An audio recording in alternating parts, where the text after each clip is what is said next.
Hello, and welcome to 20 Lore Pro, a community of Lorcana players who enjoy deck building, competing, and opening Lorcana product.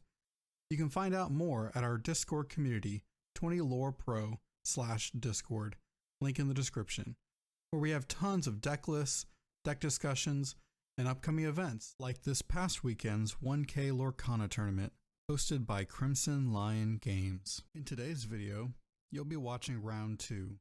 Emma piloting Amber Amethyst Aggro versus Joey piloting Amethyst Ruby Bounce. Wish our competitors luck and enjoy the video.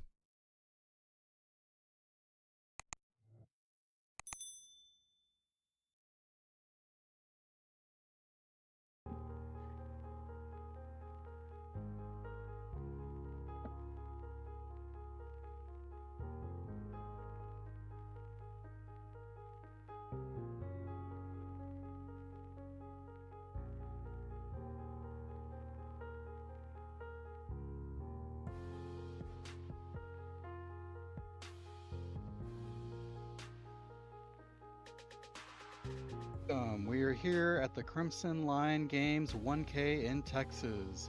I'm SirAshtown, and this is 20 Lore Pro, bringing you the best in competitive Lorcana. Welcome to round 2 of Swiss, and we have Emma versus Joe playing Ruby Amethyst. Let's get caught up here. Playing Amber Amethyst versus Amethyst Ruby. Now, Joe over here, he's been playing an aggressive game. Those two Pinocchios coming down early, being able to tap down characters, followed up with the Teeth card is very good. Again, those Pinocchios just being able to tap down creatures, allowing your other ones to exchange are great. Now, Emma over here playing Be Our Guest, being able to look at the top cards of her deck, looking for a character. She finds a goat. Of course, Merlin Goat's great, being able to come into play, getting her 1 lore.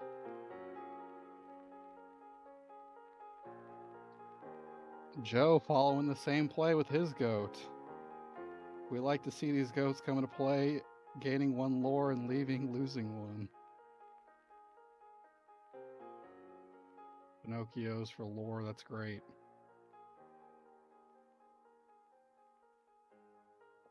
It appears that in Emma's version, she's playing spellbooks. I haven't been able to see this before with these 2 colors.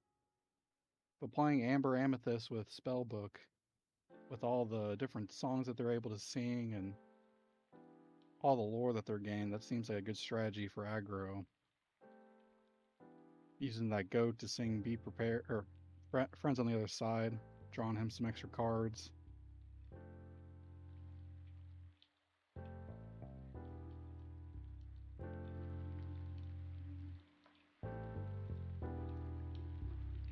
Gaining lore with his Pinocchios. Oh, before I cast a Be Prepared, having a fresh board state. I don't see how many cards Emma has in hand, but oh, she's got none. Yeah, that playing a Be Prepared right there is big. Especially with any extra cards that Joe has, that's a great play. Yep, he's got a hand. Followed by a Tremaine. That is a great strategy. It always feels good when you can be prepared, followed up by a Tremaine, making sure that they lose one of their characters. Followed by Pinocchio to tap down Lilo, using that Tremaine to finish him off, making sure that board stays clear the whole time. It's tough because he's down to 10 lore right here, while Emma's at 17, 18 now. It makes it tough because you need to figure out how to take care of those characters before they can tap for lore.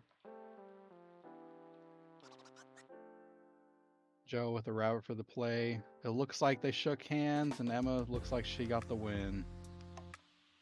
It's just hard to come back when they Be Prepared you and you're just left top decking, but Emma was able to top deck into some good characters that gained her enough lore along with the spell book to help give the finishing lore she needed. Once you can't, if you can't get rid of the spell book with anything that targets items with Amethyst Ruby, it's hard watching them get the rest of the lore they need to get the game win. We'll see how they do go into game 2. I really enjoy watching Amber Amethyst because this deck likes to stay low to the grounds with cards like Lilo, maybe play Stitch. It depends on what version they're playing, but if they're able to get either of those two out really quickly early game, especially with Maleficent gaining 2 extra lore, you can have 2 to 3 different characters gaining you 2, 4, 6 lore, and they just take away the game. As far as Joe goes, we've seen this deck multiple times. There's either the bounce version of it or the quick aggro mid-range. I didn't see any Arthurs played that game, so I think he must be playing the other version. But those Pinocchios, again, did him a lot of work tapping down creatures, followed up by the Teeth and Ambition.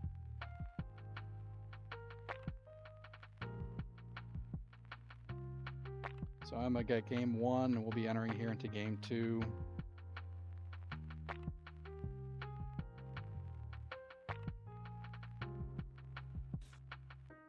We didn't see this last game, but I wonder if her list is playing Sleepy's Flute. A lot of these type of Amber decks like to run Flute because they're playing those songs, but Spellbook, instead of Flute, guarantees that you're going to get that lore.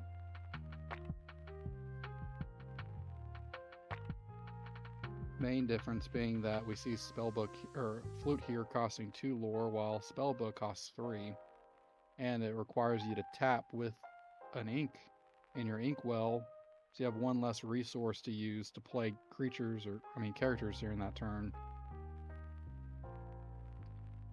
Whereas Flute has the requirement of playing a song before you can tap it for a lore.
for watching today's video.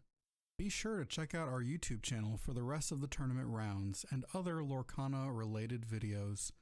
Hope you enjoyed, and we'll see you in the next video.